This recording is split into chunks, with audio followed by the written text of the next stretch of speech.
ሰላም ነው ወንድሜ? ይሄን ወርቀት ያልኩን ቦታ አድርስልኝ። እሺ ታዲያ ውስጥ ያለው ነገር ካነበብኩ የመጨረሻ ነው የሚሆነው። ኧረ ምን አስነበበኝ ወንድሜ? አይ ምን አስነበበኝ? እኔ ማድረስ ነው። ምን ቢሆን ነው? ቆይ አታነብልኝ። ኧረ እኔ አንድ ቀን የወሬ መውደድ ይደፋኛል። አንድ አፍታ ባየው በምን ያውቃል? ቆይ ሐሙስ ምንድን ነው ሐሙስ? እኔ ሆና ገባኝ ለነገር አባቴ ቶሎ ዘይት እንዴ አይዞህ ወይ ፕላስተር ስጡኝ እስቲ ምን ያው 200 ብር። እኔ እኮ ህይወት የሚቀይር ነገር የምትሸጡ ትመስላላችሁ እንዴ ስታስወድዱ። ህይወት የሚቀይር ነገርማ ሐሙስ ነው ያለው።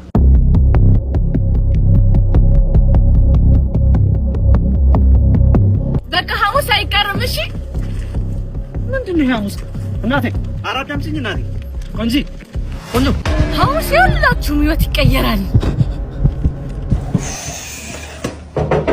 ማን ነው? እቃ ተልኮልህ ነበር ወንድሜ። ነግባ